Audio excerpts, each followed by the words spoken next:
going on, everybody? Cheers. Happy Wednesday and welcome to Trades Lady Happy Hour.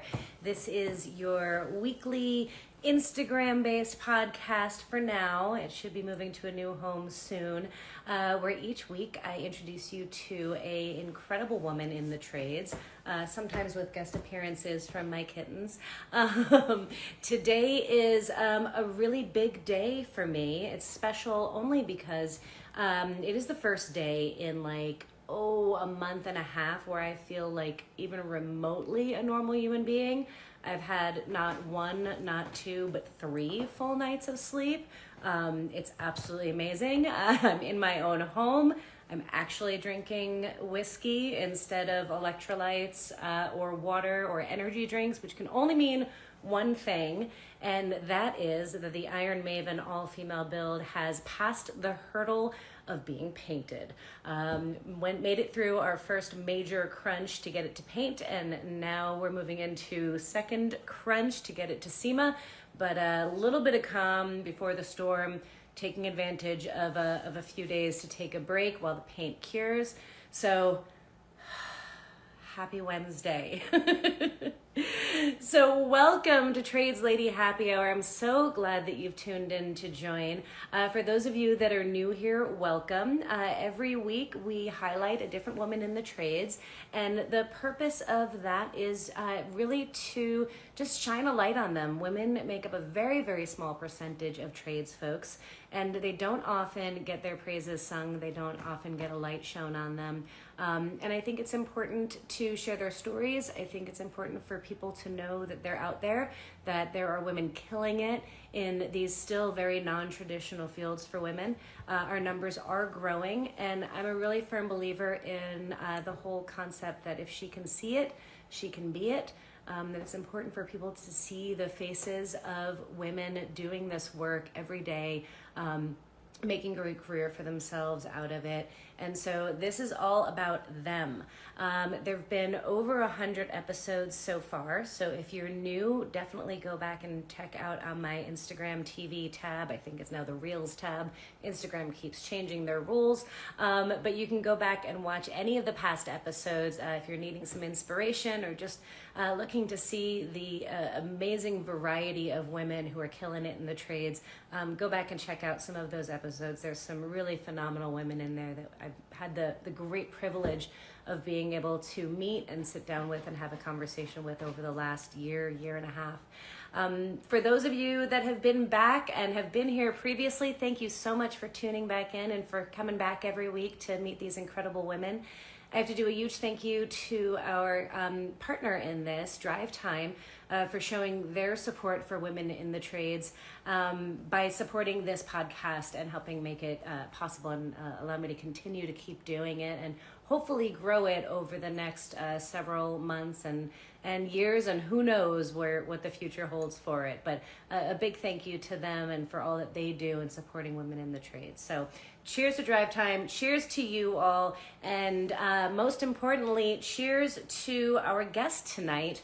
Our guest is Miss Anna May. She is a welder. She's currently a welding instructor, but she's had a ton of variety in her career thus far, ranging from industrial welding to large-scale art welding. If you saw the post where I teased about tonight's happy hour, you saw a little tease of one of her art projects that she was involved in. Absolutely incredible. I can't wait to hear all about it. I've not met Anna, so this is going to be really a great night. I'm excited to meet her and learn all about her story, and I hope you guys enjoy meeting her as well. So without further ado, let's see if she is in the room. And there she is. Hello. Hi. How are you? I'm good. How are you? I am fantastic. I've slept, so I feel like a whole new human being. Wonderful. I know. Yeah. It's been a couple of weeks. I was starting to really not feel like I was actually alive, and it was all an illusion. Oh, that's no good. It is not. Yeah. It is not. Yeah. That's rough. But welcome. Thank you so much for saying yes and agreeing to join me on this crazy little podcast. Yeah, I was very excited and honored to be asked to join. So Absolutely. I was looking forward to it all day too. So yay, good. I'm glad. I love hearing that. Very cool. Why don't you introduce yourself very quickly to the folks at home, just who you are, what you do, and then we'll go back in time and find out how you got there. Okay. I'm Anna May. I'm a welding instructor in Northern Michigan at a accredited testing facility, one of like five in Michigan. Yeah, I started doing this about a year ago. But I've been welding for about 6 years now. So. Very nice. Okay. So only new to the teaching side of things about Yeah. a year into that. I'm so curious how that transition has been for you. But let's go back in time first and find out how did you start out down this career path? Was this like kind of always what you thought you were going to be when you grew up? Actually, no. I always wanted to be an art teacher. Hmm. So most of my high school experience was just taking all the different kind of art classes I could, and I fell in love with like glass blowing Ooh. and like all forms of like glass art. And one semester, it was my final semester of high school, and I had signed up for their last glass blowing class, but they didn't get enough people signed up, so they offered me a welding class instead. And I was like, oh, sure, I haven't tried that yet. So I did that and instantly just like fell in love with it. It was like just so cool. It was the first time I made any kind of big art sculptures. I made like a 4-foot tall flower. Oh, wow. And after that, I was like, man, I would really like to just kind of get into this a little bit more. And kind of started looking at options. When I graduated high school, I decided to take a gap year. And my aunt, one of my dad's sisters, had found the Industrial Arts Institute in Onaway. She saw a billboard for it. And so she called my parents and she's like, hey, I know Anna's been doing welding. Well, there's this school and she can, at the time it was a 14-week program. She said, she could get certified and then decide what she wants to do. And, that's not a whole lot of time. So, wouldn't take up a whole lot. And so I decided to just give it a try and went through the whole program, became certified. And before I even graduated, I had a job welding at Marine Iron Works in Northern Michigan. So yeah, it just kind of fell into place. And when I started working, I kind of was like, I want to find more ways to further my career. What else can I do? What more could I do? And I just kind of tried to soak up everything I could, learn as much as I could. And then I decided, I still really had a want to teach. And the school I graduated from had reached out to me last June or so, and they were saying, we kind of thinking about offering you this position as an associate instructor. And I decided, that might have been the best way to go with my career. So yeah. I love it. I love that it kind of came full circle, Yeah. not necessarily exactly the way that you had thought, but still Right. in that same vein of things. Yeah, And exactly. how freaking cool is it that your school offered so many cool classes like glass blowing? That was what? I was actually homeschooled, so yeah, I do all these really extensive like extracurriculars because I just had the time. That explains it. Okay, Yeah. I was gonna say, I'm like, what high school did you go to? That sounds amazing. Well, that would have been really cool. But that was part of how I got to do all these just crazy out there art classes was, I could take them at any time of day. So the glass blowing I would take at like 8 in the morning.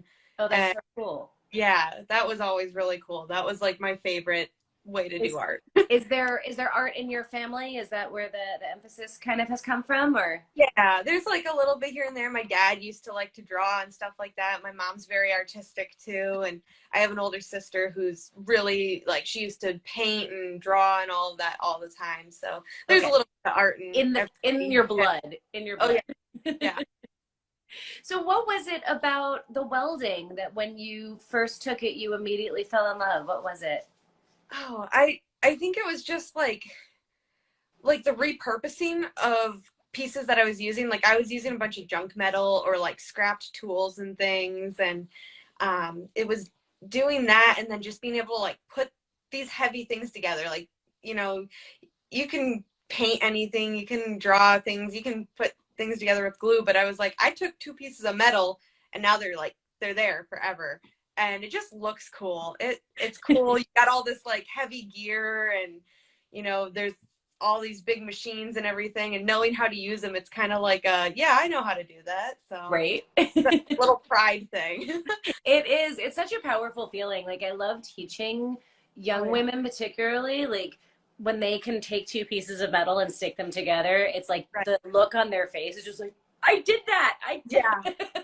Oh man, that's one thing our school offers is some summer camps to middle schoolers and high schoolers. Oh, fun. So getting to work with like young girls and seeing them, they pick it up so quick too, because the eye-hand coordination, they're like great at it. We had a young lady this summer, and she's like, I've never welded before, and she was probably the top in our like little program that we had going, and she was awesome at it. She just right away, she was doing verticals, she was like challenging herself, she had the whole like welder stance, and it's just really cool to see like all these, you know, younger people just want to get into it, but especially seeing young women like more and more coming into it. So Yeah, totally.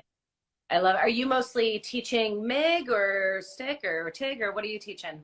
All the our program is a 19-week program now, and we actually teach all of it. So we start some oxy-fuel cutting, then we move into stick welding, and we do fillets and then groove welds, and then we move into MIG and flux core, and then we touch on some TIG, and we're actually starting to do some stick pipe too.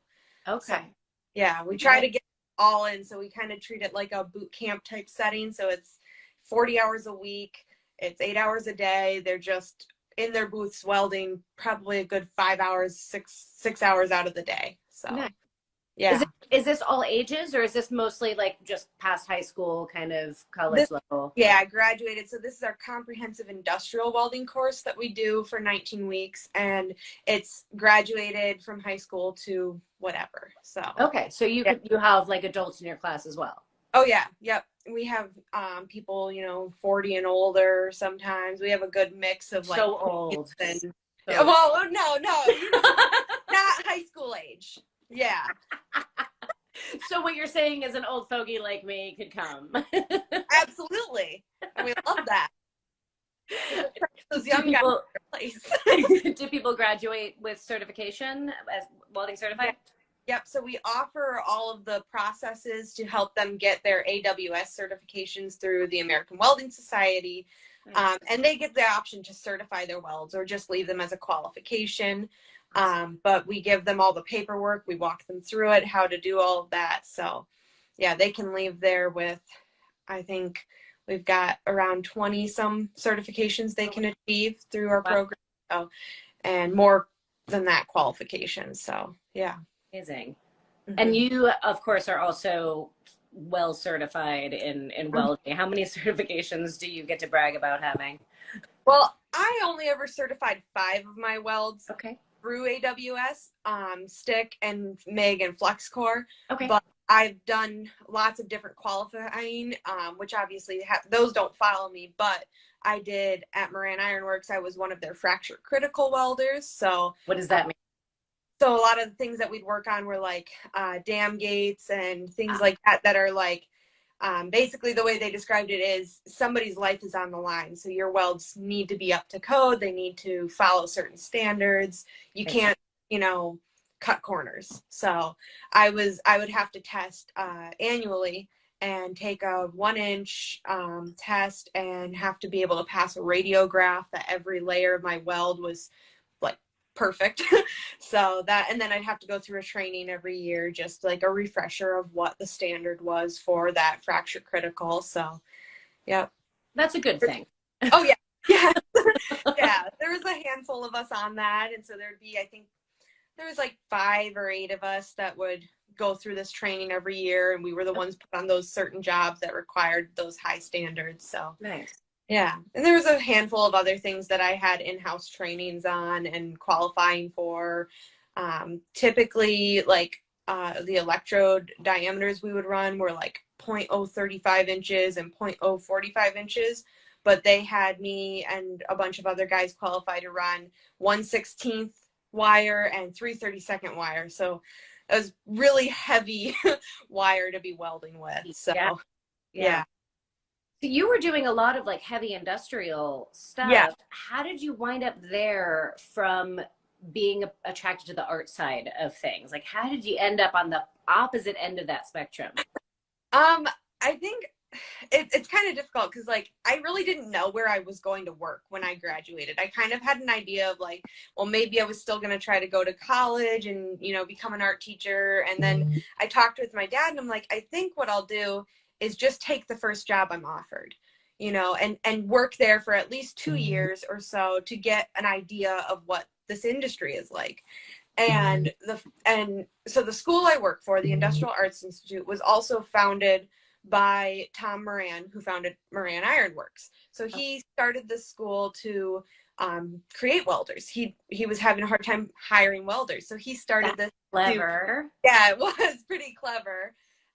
And so he actually had come in and worked with me a little bit, and I did a week training at his shop before I graduated with a couple of my other co-students. And we kind of like got to work on jobs with the guys in his shop as training experience. And I was like, oh, this is kind of neat. I got a little familiar with how a shop ran.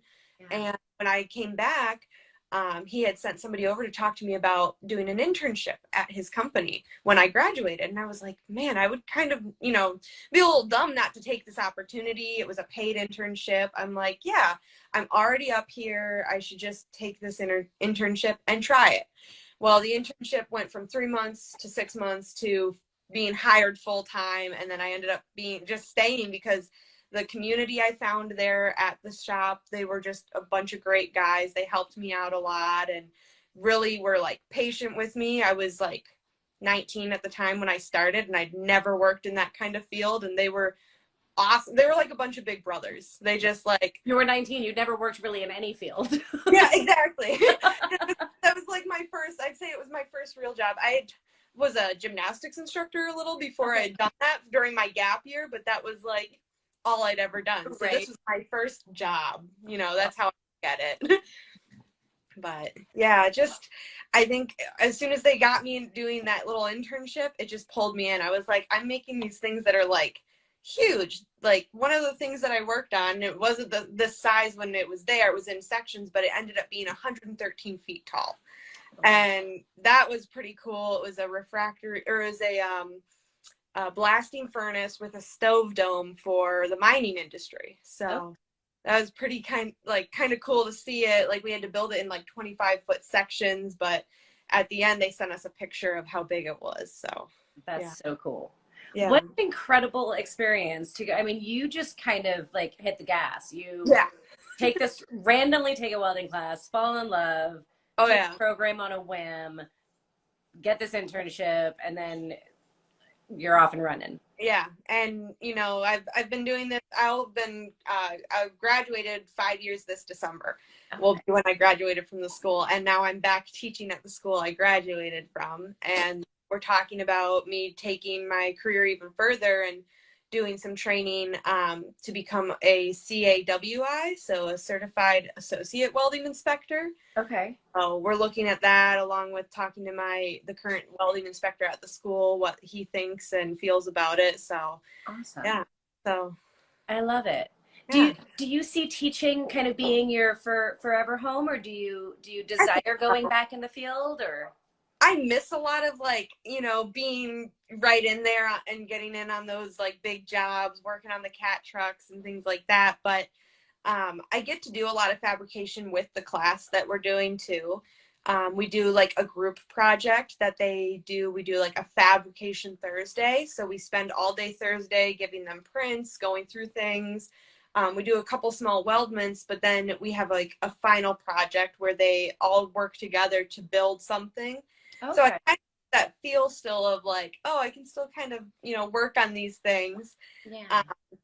Another thing that I got to do, which was I was at Moran still, but it was through the school, was a restoration project on a 113-year-old boat. It was one of the pictures I sent. You can't really tell it's a boat because it's such a weird shape, but it was called the AHA, and it was like one of the first steamboats in this area up here, and so we did a whole restoration project on it, tore it down to nothing, and rebuilt it to look like a brand new boat, but still in its like original form.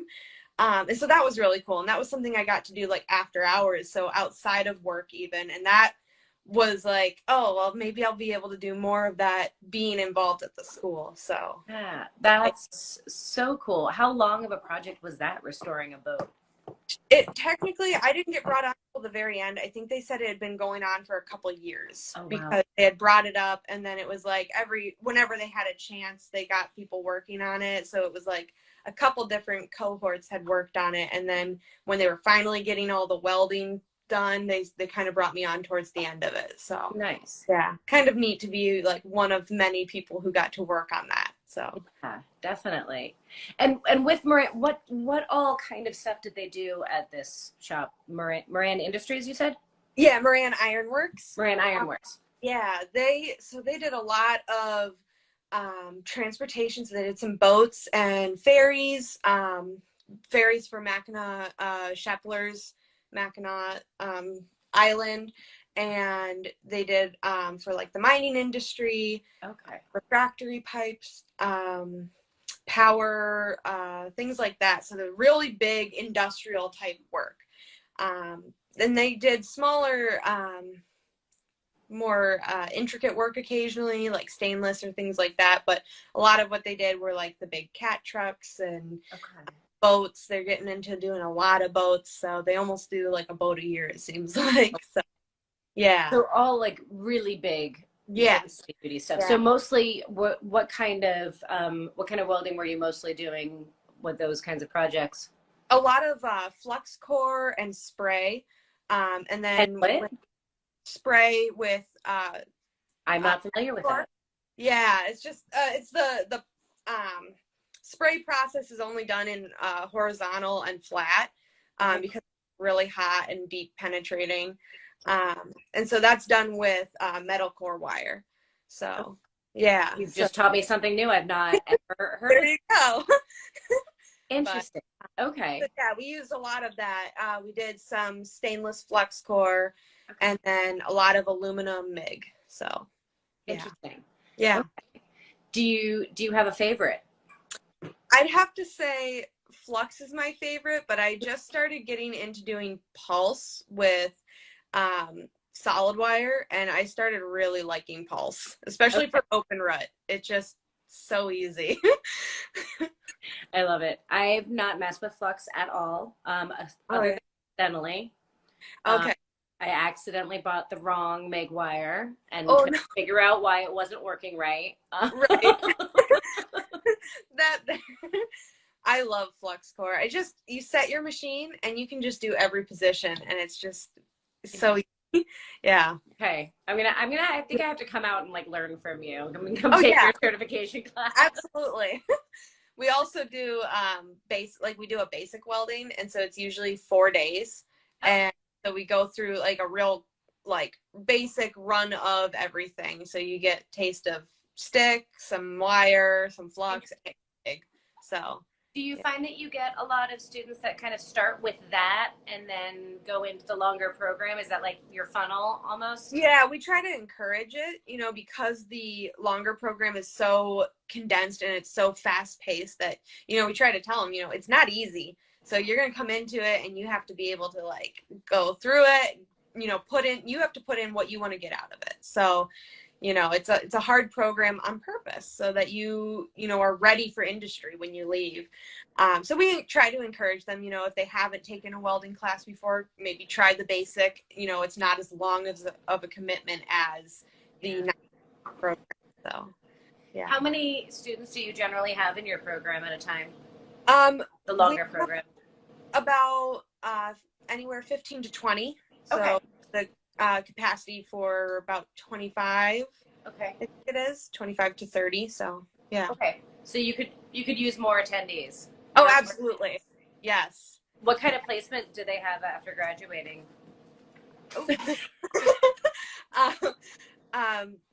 I can't pull the percentage out of my head.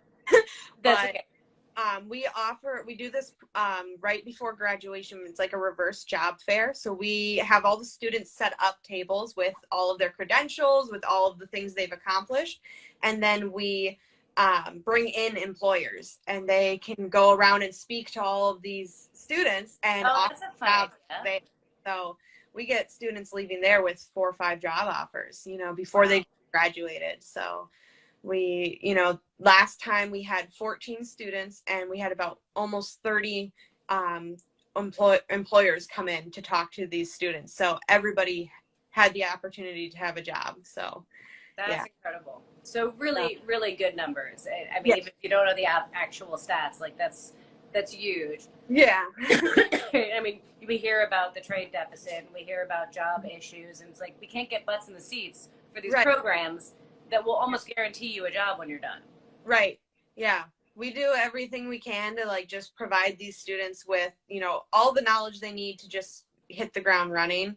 We bring in all those companies, and we have people come in, during the cohort too, who can see, what these students are doing. They kind of can, see what they've laid out on their tables already, or ask, well, how's such and so, what is such and so doing? And they kind of get the idea. And like I said, I mean, by the time I graduated, I wasn't even graduated and I already had a job offer. So that's awesome.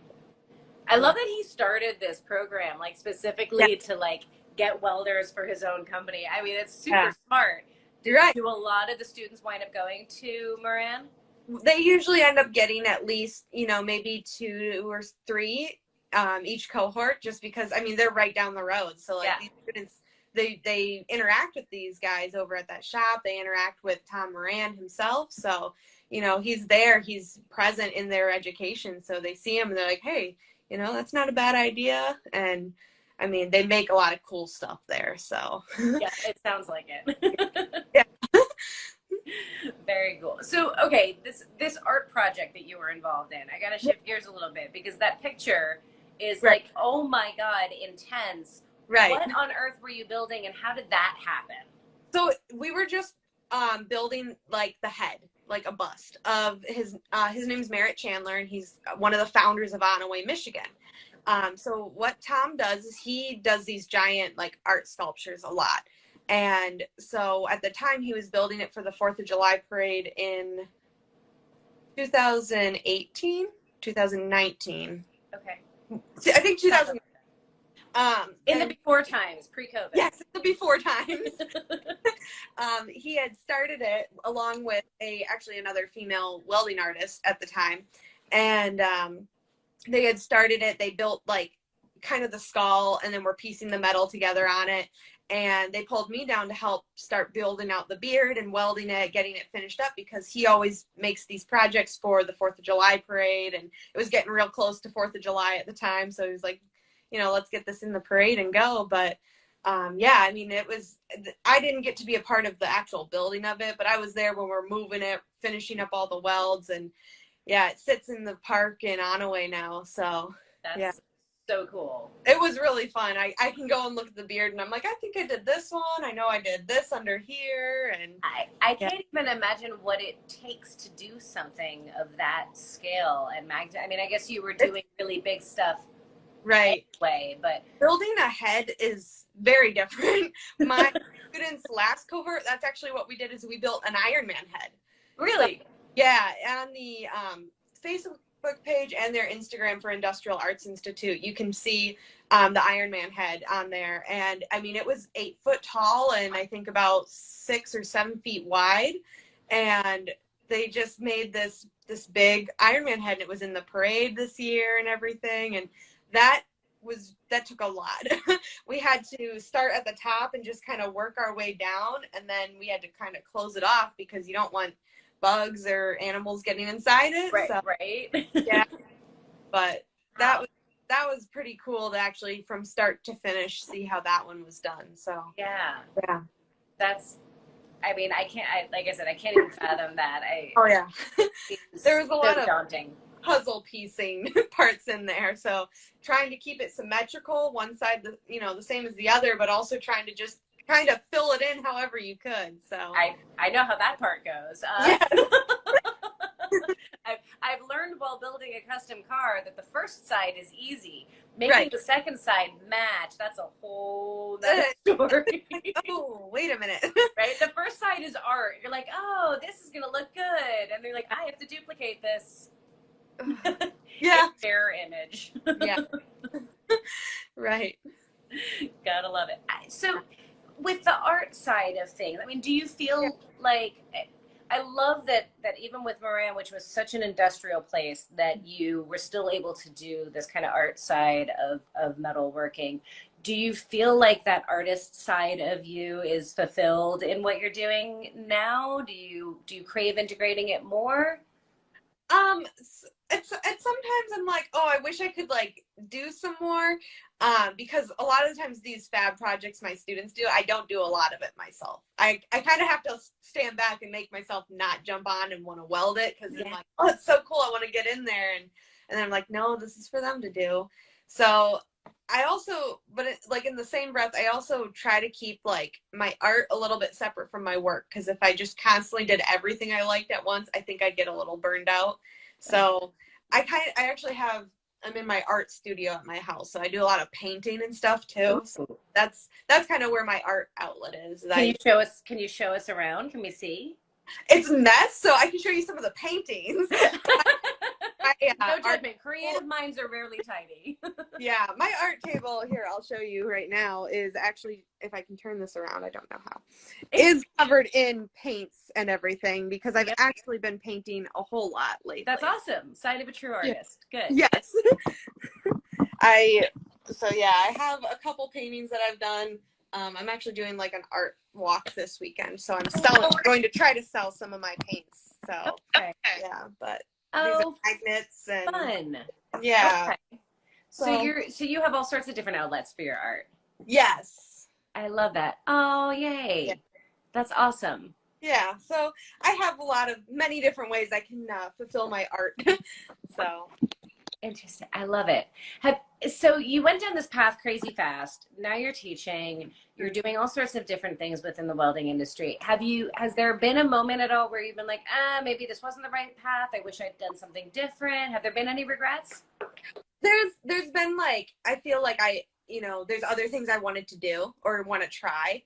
And sometimes I'm like, well, I'm still kind of young. So, there's always still the chance that maybe I do change my career, 5-10 years down the road. But for now, I really enjoy like teaching and sharing what I love with other people, and then seeing them get so excited about it, and just meeting all these different like people. We get 14 to 20 students in, and it's like these are all individual people who are very different from one another, and kind of neat to see them interact, how they go through these challenges, and then getting to try to like show them all these welds and how they figure out problems. It's just kind of fun. It's always different. Our busy season, when we have these cohorts, are my favorite, just because they're busy. you're constantly, every day is different. There's more challenges every day. So nice. Yeah. So are you with the same group of like 15 to 20 students for that whole 19 weeks you said? Yeah. Yep. So you get to know them pretty intimately. Oh yeah. Yep. We definitely, and then they come back to visit, if they're in the area, they'll stop in. One of our students last time, he works at Moran's, so he'll stop in and just say hi. And, that's what I did when I worked at Moran's. I would stop in, and I'd just, I'd get off work before school was out. So I'd go in and say hi to my old instructor and everything. So do you have any particularly like meaningful success stories or students that hold a special place in your heart? So I have several that I'm particularly proud of. I don't know exactly where they're all at now. I know most of them have jobs, or they went off to like even work out of state and everything. But I don't keep very close with all of them myself, but I know my boss, she keeps tabs on all of them. So they email and say, okay, I'm working here now, or I just bought my first car and things like that. So yeah. But I'm always happy, like when I see Moran's, I follow their newsletter and their Facebook page, and so any of my students who are working there, I see like them posted in a video or a picture. I'm like, I know him. He was one of my best students. So I love it. I taught him everything he knows. Yeah, exactly. That's awesome. Yeah. How has the switch from being on the field, on the line, to teaching, how has that transition been for you? Has it been challenging at all? Yeah, I'd have to say I was a very like shy person, especially when I worked at Moran's. I usually would just listen to whatever somebody told me to do and then just go and do it and put my hood down and weld. And I remember there was one instance when I did that, there was somebody who was like only been working there a shorter time than me or something, and he asked me to do something a certain way, and I was kind of like, well, that's not right, but whatever, I'll just try it. And my supervisor was like, well, why'd you listen to him? You've been working here longer. You should know more. And I was like, oh, he's right. So when I started working, I was like, oh, when I started teaching, I mean, I was kind of like, oh, now I'm the one who needs to know what I'm doing and needs to tell people what they're doing. And, you know, somebody comes to me and says, well, what do I do? Or how do I do this? I have to have the answer, or at least I'll get back to you with the answer. So taking charge has definitely, I think, been one of the biggest challenges, is just stepping up and being like, yeah, I know what I'm talking about. You know, I'm still learning. I think everybody's always learning, but I think that was one of the things I liked the most about this, is my welding has gotten so much better than just when I was working. Because now I'm doing more than just, you know, wire. I do stick now. I do TIG. I do aluminum more than I did before. So I definitely challenge myself by just trying to do better every cohort. Be like, okay, you know, I struggled a little with this position. Well, now I'm just I'll be good, get right through it. So yeah. I love that. And I love that it's not just that you've been really having to push yourself with your skills with welding, but push yourself as a person, Yeah. and gaining that confidence and that voice of authority. Yeah. Yeah. That was definitely a big push when I started. I was like, you know, oh, I'll just stand back and I'll just, you know, when the other instructor's calling me, I'll just jump up and do my thing. And then, you know, it's more and more, oh, I should get up and be, take the lead every now and then. I can, I know a lot about this, so I should just be the one getting up there and explaining it or something. So definitely been a big push to just expand, and try to reach out a little bit more. Yeah. Have you seen that transition or like flow over into other parts of your life that like? I think a little bit. Yeah. I think so. Like, I moved 5 hours away from where I grew up to come and do this. So I actually like uprooted and moved away from everything familiar. And for the longest time, it was like, it was just me, just at my house, and I started only this year, about January, really, did I start branching out and trying to go and do things and like meet people. And like, I realized, I was talking to my boyfriend, I'm like, finally, like, have friends and like started doing things and putting myself out there more. And I think it was, this job really pushed me to be a little bit more, outgoing than I was before. I was like, I want to go do this. I want to go do that. And definitely this year, over every, the past almost 5 years I've been up here, I've been just a little bit more extroverted, I guess, or something. I love it. Yeah. I love it. What do you think, aside from that, have you had any major struggles or challenges in teaching? I know my first cohort, there was a little bit of that, I, for one, wasn't very confident in myself. So I think my students picked up on it. And then it was kind of like oh, she doesn't know what she's talking about. She's, she's not that good at it, things like that. And I think there's a little bit of that, oh, she's just kind of here kind of thing. And I've had to, work on, for one, to just speak more confidently so that, I come across as, I know what I'm talking about, whether I'm the guy instructor or the girl instructor, you know? So I think there was a little bit of that when I first started, and mainly because I wasn't confident. So I didn't come across as knowing what I was saying, even though I did, but. Right. Yeah, you did know, you didn't believe you knew. Yeah, exactly. Yeah. Excuse me. Yeah. but that was one of the things that I faced when I first started, at the shop is, I came into it and they knew I'd never worked somewhere like that. And that I, only was leaving the school with just what I learned, kind of bare minimum to get started. Yeah. And I kind of would just question everything I did. I would, I had a hard time asking for help. And that's one thing I push my students is you need to ask for help. Nobody's going to notice you're struggling. And if they do, they're going to wonder why you're not asking for help. You're right.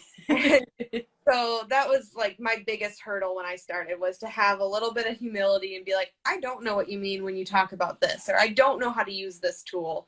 And one of the guys at that shop came to me and he was like, just so you know, he goes, don't ever let somebody tell you you can't do this. He goes, because you absolutely can do this. So that was like my push to be like, okay, so they don't all look down on me. Like they're accepting that I don't know everything, but I could know everything. So did you feel that way, like that everybody was looking down on you? I did a little bit. I think I just had this like assumption that, as I was a young teenage girl coming into this shop, that I was the only female welder there.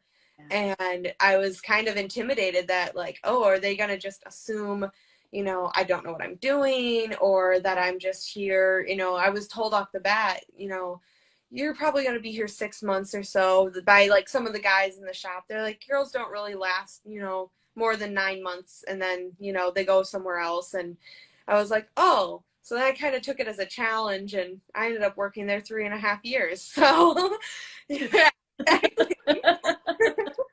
But yeah, I kind of, when I started, I was a little nervous. I was a little bit like, okay, am I going to get along with these guys, or are they going to immediately just push me aside? I'm a girl, I'm a young girl, I don't know what I'm talking about or something. And it was completely the opposite. They just right away were, oh, no, here, if you don't get that, let me explain it. Let me show you how to do this. So that's awesome. Where like came in, that they were like a bunch of big brothers to me. They, helped me out all the time. They, if I was getting stumped or I didn't know how to fix something or do something, they're like, oh, here, do it this way. And then I would do it. And they're like, see, you just had to learn it a different way. So yeah. There's a couple of really interesting things in what you've just said that I think are important to kind of call out. Like, you did hear from some people, it's kind of this negative, you're not going to make it, girls don't make it.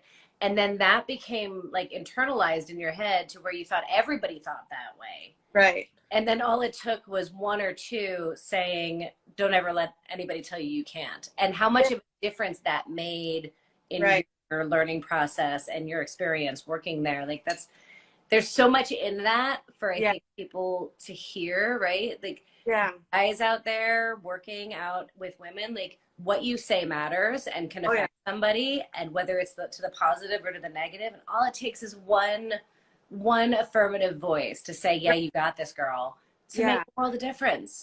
Oh yeah, absolutely. Because that was the big thing, is as soon as like I heard somebody say something positive to me and about me, really, that I was like, okay, so they do believe in me. They do want me to succeed, or at least some of them do. And that was enough to make me be like, okay, I do feel more welcomed here.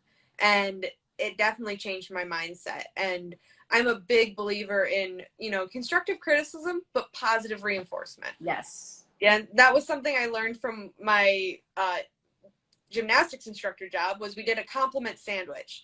So we'd say the good stuff, bad stuff, and then another good thing. So stuff that you're doing wrong, but you're not horrible.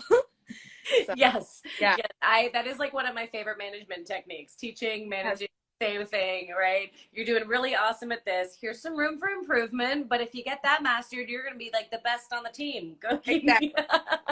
That's what I try to do with my students. I'm like, sometimes I feel like I shower them with praise, but like in there, I'm like, hey, you could do better, be better, do better, Yeah, absolutely. And it's so easy, I think, for people to forget, like, as for managers to know this, for teachers to know this, like, we remember the first and the last thing we hear the most. And so if the first or the last thing you hear is a criticism or a complaint or a critique, like, most people walk away from that going, oh, I'm the worst, I suck, I should just quit. You're your own worst critic. So you hear something a little bit negative or that you perceive as negative, and it's going to spiral into way out of control. Oh, absolutely. Absolutely. I could read 100 positive comments and one kind of nasty one, and I'm like, oh, I'm awful. He's Oh yeah. right. Oh yeah. Like, that's all you remember. That's the one that sticks. Of course. I remember them word for word for like 5 years ago. Oh yeah. Oh yeah. Oh yeah. I could tell you off the top of my head like one of the worst things I ever read, but I can't tell you a compliment I got like 2 months ago. Right? Isn't that crazy? Yeah. Yeah. It's ridiculous. I had somebody recommend me once, and I actually started doing it, and I love it. So I pass this on to you. Yeah. Is to start like it's like a compliment jar. So anytime somebody says something nice about you, to like put it in a folder, in a spot on your phone, in a spot in your house, whether it's physical, like digital, whatever, because it is human nature to remember all the crappy stuff. And instead, when you're in those modes of like, oh, they're right, I'm awful, I should just give up, you can go to your little compliment jar and be like, but this person said something awesome. I love that. Right? Awesome. That's such a good idea. I might need to start doing that for sure. I think we could all use to do that. It's good to have those reminders. Yeah, hold on to the compliments. Absolutely. Oh, yeah. All right. So teaching. I want to talk more about teaching. Do you find, are you mostly teaching younger students, or are you teaching the full range kind of in equal proportion? It depends. A lot of our like August to December is a lot of high school graduates. We'll see that a lot more because I mean they're graduating and they're like, okay, I'm gonna go right into this. So we get a lot of high school graduates, you know, probably in that semester, and then our January to May can tend to be some, you know, more like mix. I don't want to say like more one way or the other, but definitely a good mix in there. We'll kind of get, you know, some 30-year-olds, some 40-year-olds, maybe even, you know, older than that. And we'll get a lot of teens still. We always get a lot of like 18 to 19 to mid, you know, early 20s. Okay. Right now we have quite a bit of 18-year-olds, but we probably have like a balance of then 20 to like 40-year-olds too. Okay. Do you find the different age groups kind of different to teach, or is some more challenging than the other? It depends on their experience. So if you get a lot of young guys coming in with prior welding experience, those young people sometimes be like, oh yeah, I know how to do it. And it's like, well, they know how to do it where they learned it, which doesn't mean they learned it right either. So there's a lot of relearning people have to do. Or you might get some, you know, older guys coming in and being like, oh, I've been welding since I was like 18, and they find out they were always welding on the wrong, you know, settings or something, or they were running stick on the wrong polarity or whatever. And it's like, it might have been working in your barn or, you know, wherever you were running that, but that's not how you run it. And then, so you get a lot of people saying, oh, I have these bad habits I picked up that now I have to unlearn and relearn. Which is like nice then when you get some people coming in who've never welded, but then they get that, you know, feeling like they're behind because they've got, you know, an 18-year-old who might be out welding them technically, but they're not picking up having to relearn all these bad habits, you know, or something. So it depends on their attitude, what they want to get out of it. I don't want to say like one age group is easier to work with than the other. Because every person comes in and it's so different, you know, like I said, you know, they're here 19 weeks. You know, we're coming into our 8th week with this cohort, and we're really starting to learn everybody's personalities, you know, who gets along and who doesn't. So it depends on their experience level, you know, if they're a shy person or a really confident person. So it's always an interesting mix. And, you know, it depends on me and my coworker, you know, what kind of attitude we give off, you know, off the bat.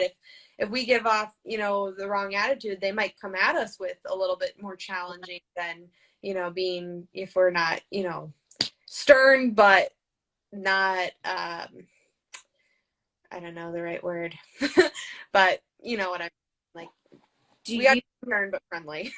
Do you, have you encountered any students that are like, no, this is like, even though they've been doing it the wrong way for so long, that they're like belligerent about it? And like, how do you handle that? How do you break them of their bad habits? I guess I haven't experienced any students like that, but I know I've worked with some people who were like that.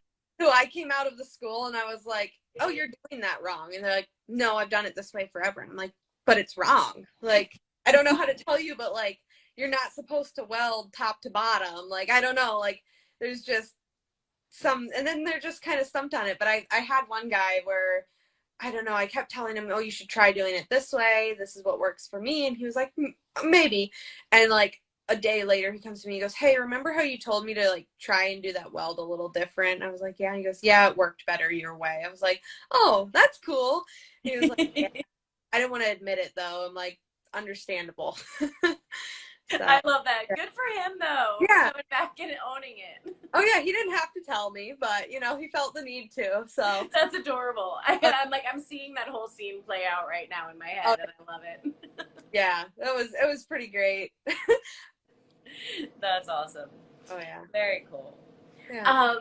School. Okay. I'm so interested in how this process has been for you, what teaching is like for you as a woman. Have there been any pushback as a young person when you have older students? Does that come into play at all? Do you feel like, or I luckily haven't experienced that yet, I guess I could say. This is my third cohort I've worked with. So we do 2 different cohorts a year and then some summer stuff. And obviously our summer stuff is usually a lot of younger kids, so they don't see me as like young. But thankfully, I guess last cohort, nobody actually really figured out how old I was till like the end of it. And so they were all pretty surprised that I was younger than what they had thought. So I guess that benefited me, that I come across as a little bit older than what I really am. You're well-spoken and very mature. That's probably the homeschooling. It might be that. So I luckily haven't experienced, you know, students really acting that way because I'm, you know, young and a girl or anything. And maybe it's because I've learned to talk a little bit more confidently. I'd probably experience it a little more if I was still more in my shell and, you know, kind of, double, you know, question myself a lot of the time. But I think that I've learned to be a little bit more confident, and I, you know, give credit to my coworker for that. He's constantly telling me, he goes, you know what you're talking about. He goes, stop questioning yourself. You know how to do it. You know what you're looking for. So a lot of credit goes to him for helping me break that, you know, streak of lack of confidence. But I'm sure at some point I'll experience, you know, somebody not wanting to listen to me because I'm younger than them, or, you know, because I'm a girl or something. But hopefully hopefully not as much as it has been in the past for others, because try to break that. it's so awesome to hear that you haven't experienced that. I feel like more and more I'm hearing that, which is so encouraging. I mean, I still hear the opposite side of things, but I am hearing more stories like your own, which has been so positive and full of support. And you know, you definitely had those little moments of like, oh, girls aren't going to last here, but overall, it sounds like that it's been a non-issue. Yeah. Yeah, it's definitely, I mean, I've had my share of, you know, occasional people, you know, belittling me or something, but not where I work now, and just, you know, not so in the position I'm in. So that's really nice to see to, you know, for me and for, you know, future women welders. You know, they make up less than 5% of welders in the industry. So I was female at my shop for pretty much, you know, female welder at my shop for pretty much 3.5 years. There were a couple here and there, but, you know, they weren't around very long. They moved on to different things or changing their career path. So, yeah. How about at school? Do you get female students often? Yeah, we have one in our cohort this year, and then we had one last time. So it's usually like 1 or 2 we'll get per cohort. So it's not bad. It's pretty much the percentage, you know. Right. The 5%. So yeah. Hey, welding's doing better than automotive. We're only like, you know, 2% less than. Yeah. I think we're like 1.8 last time I checked. Yeah, that's pretty low. It's sad. We'll bump up those numbers. Yeah, we're trying. I mean, what you're doing, like being a teacher, being an instructor, being visible, being present, like that's such a huge thing in and of itself. Because for each of those female students, like they may be the only one in their class, but they see you, and that validates their presence and their existence. And for the Yeah. male students to see you, it's like, oh, when Right. they run into a woman in the field, they're not going to be as taken aback by it. Right. They'll be like, oh yeah, my instructor was a woman. And Yeah. or like that's a big part of it, that why I wanted to really get into it. When I was, offered the opportunity, I was like, this is such a great chance to, bring in more women into the field, is, for them to see, oh, one of your instructors is a female, maybe I should try the basic, or maybe I should go through this comprehensive class. And then, being there to support the girls in the class, and, to be an example for those, men in the class too, that I know just as much, if not more. They're coming and learning from me and my coworker. So, we work really well together.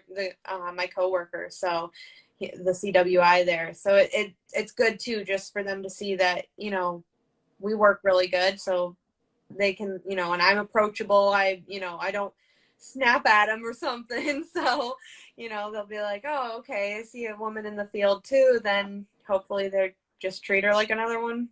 Yeah, Another like another human being, right? Yeah, exactly. Awesome. Not a shock.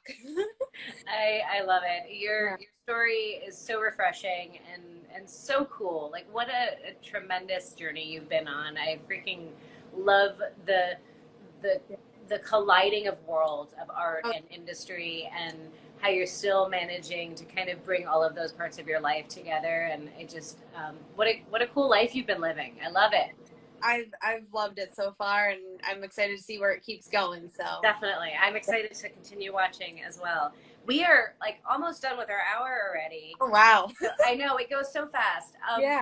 I want to end on my last question that I always like to end on is, if you had the opportunity to go back and talk to the younger anime, or just another young child, girl, boy, whatever out there who wants to be doing what you're doing, what are your words of wisdom and inspiration for her? I would say definitely just do it. Just try it. It doesn't hurt. One of the things my dad said to me was, even if you don't ever use it, you've got that certification, the chance to do that. You will never not have a job, and you could take that anywhere. So, I didn't have to stay in the same state. I could have gone anywhere. And I just highly encourage, all young people to give trades a try, because there's more out there than just, going to college. And it's not like you do this, you can't do that either. So it's, it's always worth it. There's nothing to lose. So cheers to that. Absolutely. Like, you can never take that away from us, no matter what happens, right? Even if you don't use it, you can't take that skill away from me. Right there, I've got it. So yeah. Absolutely. Wonderful advice. And it was a pleasure to meet you and get to hear your story. I'm super thrilled to have gotten to spend this time with you and to continue to watch your journey. I'm excited to see how it unfolds. I want to see more of your art. So I'm excited to see your journey. And thank you so much for spending this time with me. I really Thank you. Very honored to do this. So I was so excited. My honor entirely. And everybody from home, thank you guys so much for tuning in and spending this hour with us. It was great to have you along for our happy hour. Make sure that you tune in next week, because we have another incredible woman for you to meet. And of course, all the past episodes, as well as this one, live forevermore in my IGTV tab. You can see all the past episodes if you're needing any inspiration, or just would love to meet some new people and see some cool talent out there. Go check those out. And with that, I guess big thank you to my sponsor, Drive Time, for helping make this possible, allow us to continue doing this. Make sure you go follow Anime and see what she's up to. Keep up with her adventures. And until next week, be good to yourselves, be good to one another. We'll see you later. Thanks for joining in. Bye, guys. Bye.